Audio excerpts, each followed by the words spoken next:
اخیراً یه قانونی تصویب شد، در واقع یه لایحه‌ای تصویب شد که دولت آلمان تصمیم گرفته که بخواد مهاجرها رو سریعتر اخراج بکنه.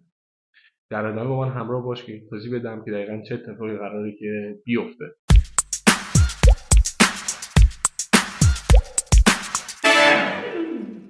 خب سلام به همگی دوستای عزیزم. من دوباره اومدم با یه ویدیو دیگه و یه موضوع دیگه که موضوع خیلی مهمی هم هستش باهاتون صحبت بکنم و یه مسئله باهاتون در اشتراک بذارم.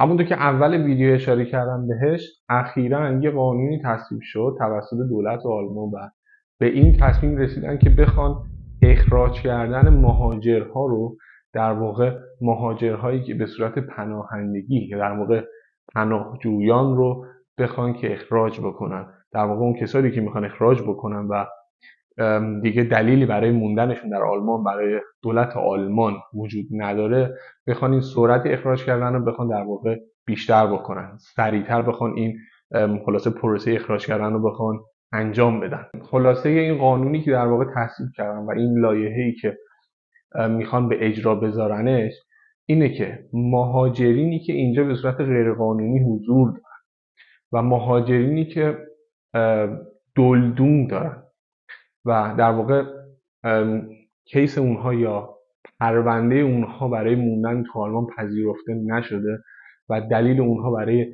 موندن تو آلمان قانع کننده نیست و در واقع دلدوم دارن یا جواب ریجکتی دارن یا رد شدن، در واقع به صورت اینطوری که حالا بخوایم بگیم، قراری که هرچه زودتر بخوان اینا رو از کشور آلمان اخراج بکنن و این خب میتونه خبر بدی باشه برای کسایی که حالا به صورت پناهندگی اومدن تو آلمان یا در واقع شرایط خیلی استیبلی ندارن توی آلمان.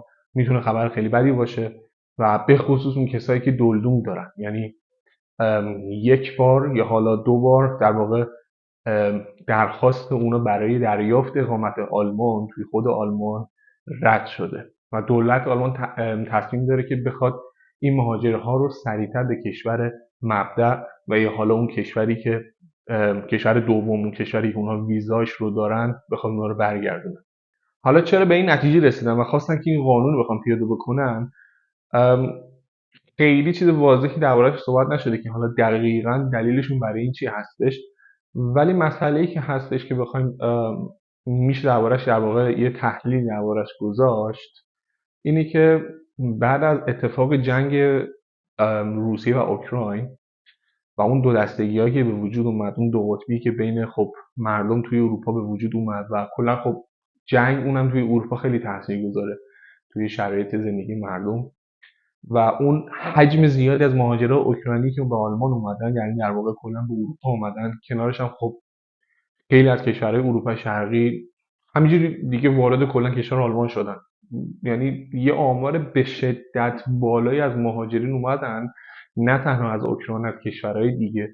کلا این مسئله جنگ باعث که این به هم ریختگی به وجود بیاد توی اداره‌های آلمان، نتونن به همه پرونده‌ها سریع رسیدگی بشه. خلاصه یه ولوشویی شدش. بعد کلا دیگه یعنی هر کسی میخواست میومد داخل آلمان، چه حالا قانونی چه غیر قانونی، کلا یه وضع خیلی افتضاحی شده بود.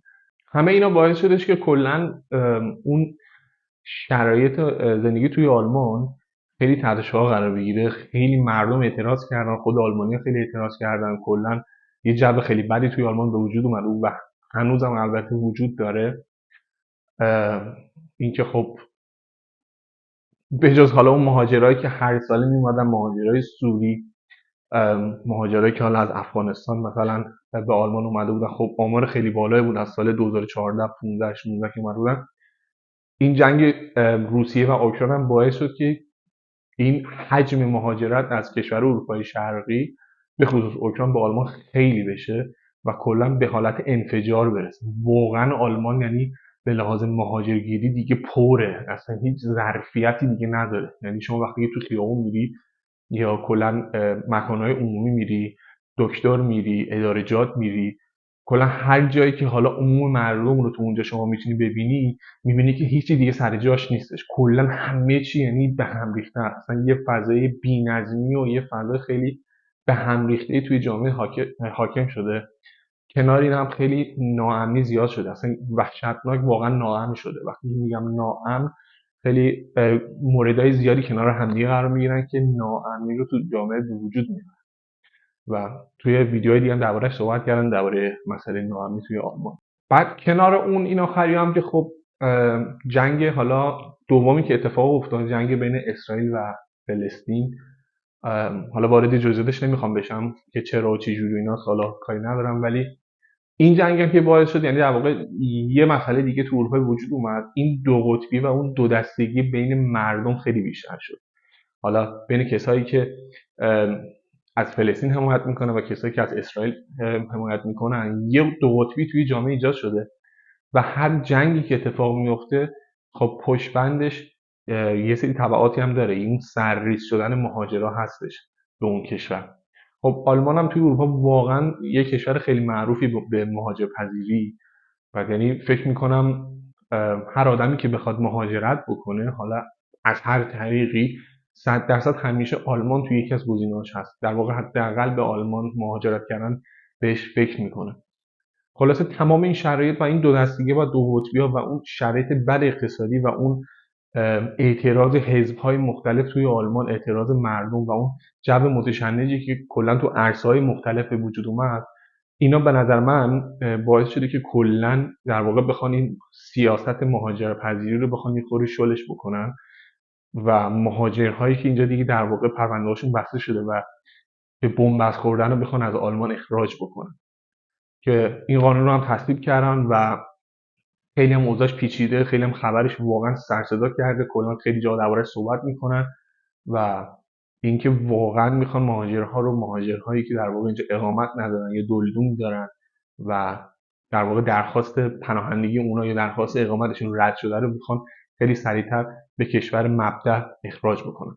البته یه نکته دیگه هم بگم، برای کسایی که حالا به عنوان دلدوم شدن، یعنی دلدوم دارن و قراره که اخراج بشن، یک استثنایی وجود داره. اونهایی که حالا به هر طریقی به صورت استثنا تونستن یک کار ثابتی رو پیدا بکنن، در واقع قرارداد کاری دارن یا قرارداد اوسبیلونگ دارن، یعنی دارن دوره اوسبیلونگ رو انجام میدن، اینها اخراج نمیشن. اینا به خاطر اینکه یک طرف قراردادی دارن و در واقع توسط یک شرکت یا کمپانی پذیرفته شدن برای در واقع همکاری کردن با هم دیگه، اینها توی لیست اخراجی ها قرار نمیگیرن. در واقع میتونه خبر خوبی باشه برای اون کسایی که حالا دلدوم دارن یا در واقع درخواست اقامت اونها رد شده ولی اوسبیلونگ دارن انجام میدن و یا کار ثابتی دارن با قرارداد اون بفرسته، یعنی در واقع قرارداد دائمی، اینها توی لیست اخراج قرار نمیگیرن.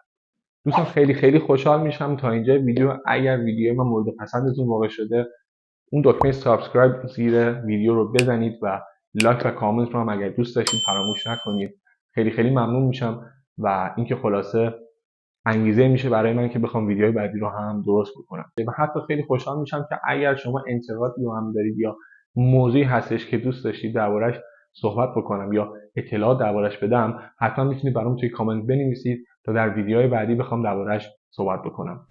دوستان برای همتون آرزو میکنم که روز به روز شرایط زندگیتون بهتر بشه و همینطور آرزو میکنم برای همه دوستانی که هر جای دنیا زندگی میکنن به یک شرایط خیلی مناسبی برسن و این اتفاقایی برای کسی نیفته که بخواد از این کشوری که حالا مهاجرت کرده بخواد اخراج بشه. امیدوارم که یه شرایطی برای همه مردم دنیا ایجاد بشه که همه بتونن در یک شرایط خیلی خوب و در واقع در صلح و آرامش بخوان زندگی بکنن. براتون آرزوی بهترینا رو دارم. خیلی ممنونم که تا اینجا ویدیو منو تماشا کردید. تا ویدیوهای بعدی مراقب خودتون باشید. خدا نگهدار.